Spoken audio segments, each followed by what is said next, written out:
Hello, welcome to my place. This is what I call Camelot Stables. This is where I do my physical work. I'm Dr. Mark Baxa of the Professional Image and Laser Center. Being from Nebraska instilled those values of doing the right thing, hard work, and doing it correctly. Basically, I've instilled those values in both my professional, my educational, my military career, and that's just the way I do things. If I'm going to do it, I'm going to achieve the best possible results I can. Basically, just like my farm here. We all want to look our best. When you notice your hair thinning, other people are going to notice it thinning. I can tell you from personal experience, I'm sure you'll agree, that when we feel good about ourselves, when we look good, that's when we have the most confidence. What we're going to do is we're going to look at one man's story.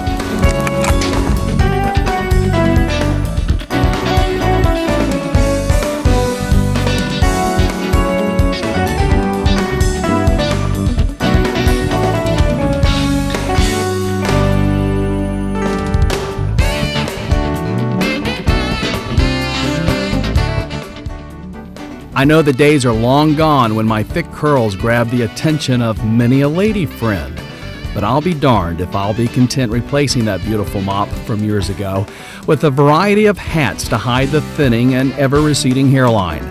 It wasn't too long ago when my own mom said that she could just cry to see my curls disappear with Father Time. So pride sent me searching for ways to hide the baldness, but creams, hairspray, and a lot of time in front of the mirror got old. I represent half the male population approaching age 50 who experiences hair loss. We have two options: be content going bald or do something about it. My journey to find a permanent solution started 8 months ago on a winter afternoon.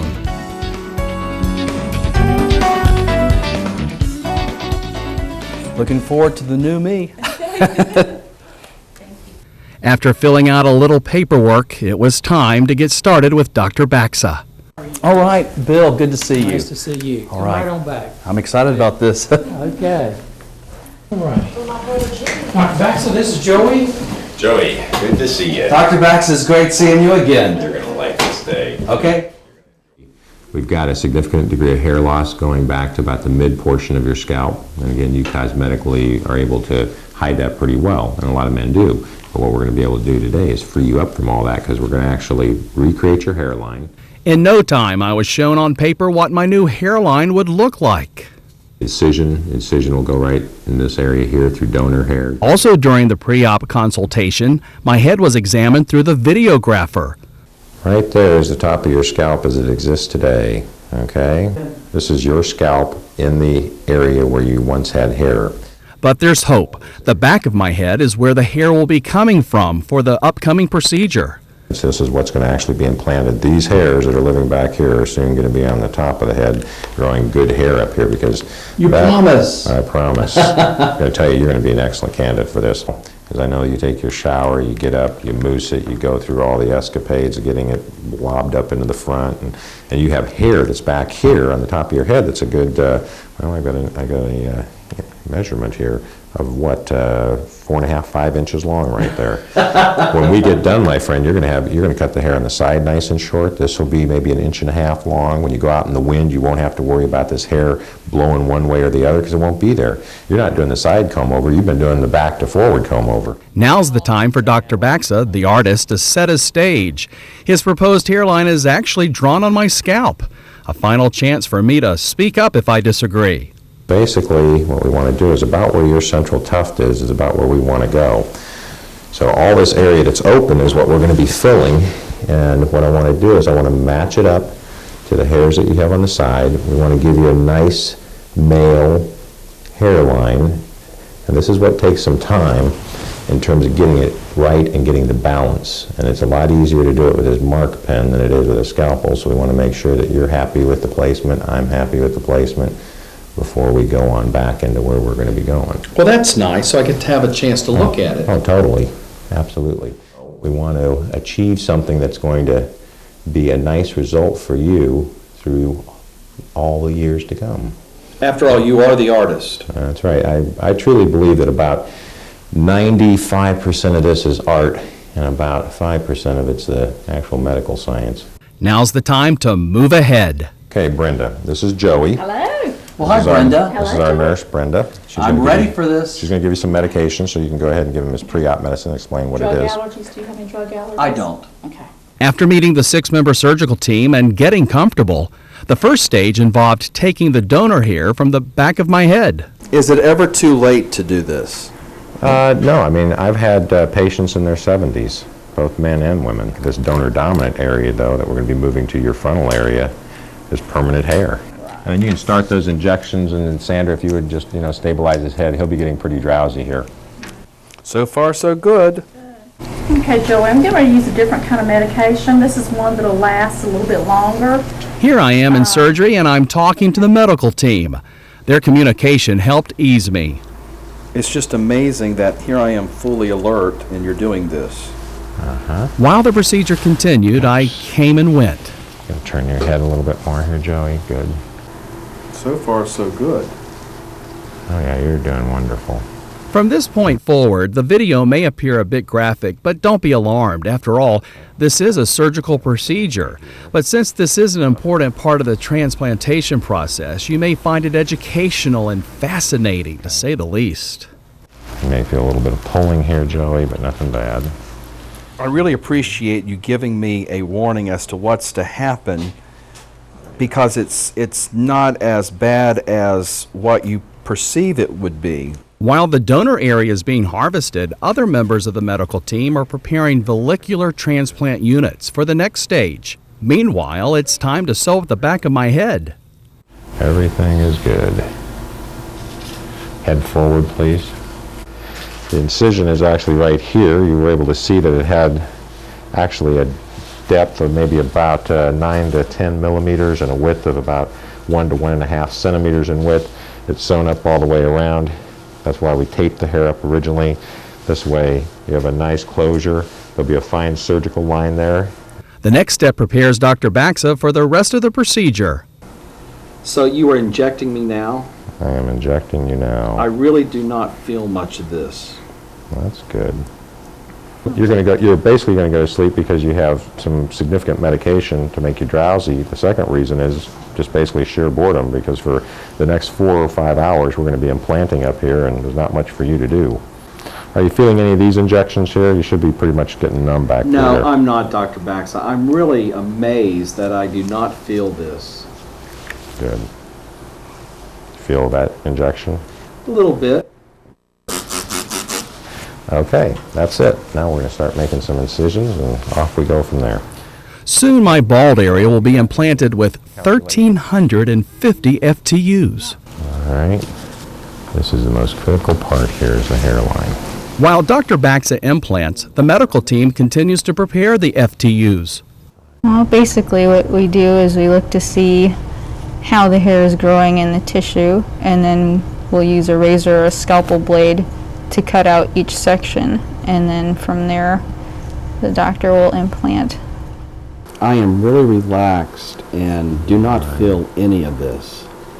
Maybe I am pleasantly surprised. maybe more. Those will be going in and be in a direction of about 30 to 40 degrees coming out to the right. That way we're able to achieve the hair growth in the same way that it grows in nature. The actual graft, which I'm actually going to pick one up here and put on my finger, and I'll leave it sit right here. The actual graft itself is very small, and what we have here is a 1 to 2 hair follicle. It's the foundation to form the hair shaft, so natural growth will take place after the transplant. The medical team implants the tiny follicles one at a time. It's tedious work, but fascinating. That's basically the perfect hair transplant here. So feel okay? Oh, yes.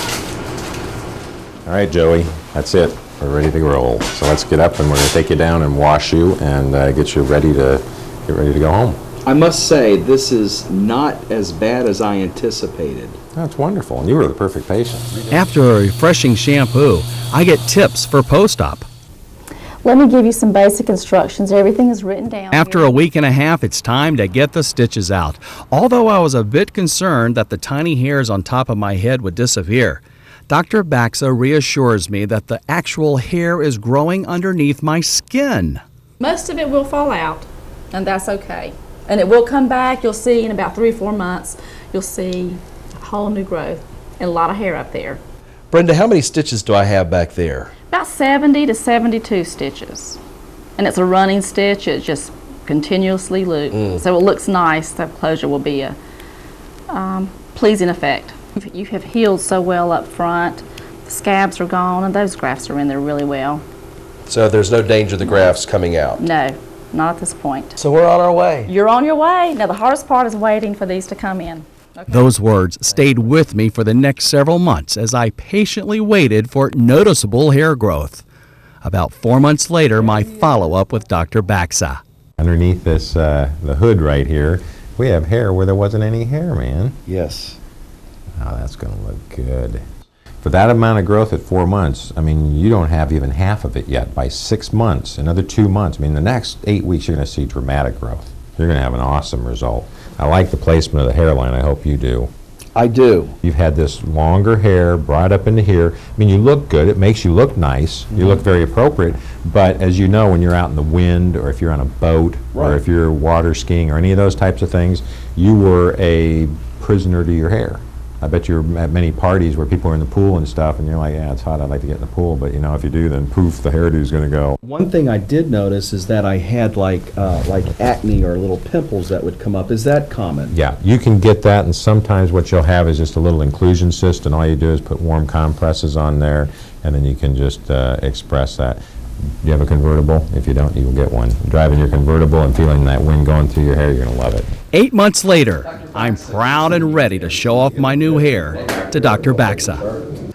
Well, it's been 8 months, hard to believe, since my surgery. And, well, Dr. Baxa, what do you think? Now you have that freedom from hair loss. You're able to have your hair short. Hopefully you do what I do. You get out of the shower, you towel dry your head, you run a comb through it or your hand, and poof, you're out the door. You know, that's the greatest joy, and something I thought I would never be able to experience even after I had the transplant done. It was going to be hard for me to imagine that I could treat this like my normal hair. At first, I was a little tender with it and wanted to make sure that I had this fear it was going to fall out. But now I just towel dry it and just go. And like you say, it's great just to put a comb through it and bam, I'm gone. It had gotten to the point in the last several years where it became a chore for me to hide it and to use the hairspray, the cream, what have you. And it just really did not give me the freedom. So when you say freedom, I know exactly what you mean, because that's exactly what this is. It's freedom. And that makes you feel good. It makes me feel good about myself to know that I've made other people feel good about themselves. But you know now from your own experience, because you had to put a lot of trust in me. And here you're going to put your head essentially in my hands and say, all right, Dr. Baxa, go ahead and do this. I hope those pictures you showed me before are what you can accomplish. And we did now. 6-8 months later, you can go, yeah, you're right, it worked. Yep, you're right, it worked. You know, my dad, who has always been a supporter of me getting this done, because I guess I lived through his eyes, he's been one that's had hair loss. He said recently, Joey, he calls me big guy, this is one of the best things you've ever done. And I've got to agree with him. It is. For years, there were times when I felt, gee, I wish I still had the hair up there. And now I do. And as you were saying earlier, I don't think anyone would ever know. In fact, that's been the biggest shock. I thought for sure people would walk up to me after the hair came back and would say, gee, you had a hair transplant, looks good. Not once has that happened. 8 months later, I'm pleased. Thanks again. You're very welcome. I think it looks fantastic. You do too. Okay, there you go. You've seen one man's story from basically beginning to end. I think that you and I, we both have seen those fancy commercials with animation, hair coming on and going off and doing this and doing that. You got to see a real person, real befores, the actual surgical intervention, and the final results. You got to meet a guy that now has all the confidence in the world that he needs, feels good about himself, and that's really what it's all about. What I'd like you to do is, now it's up to you to make the next step. You can give me a call at 1-800-MD-HAIRS, and I hope to see you.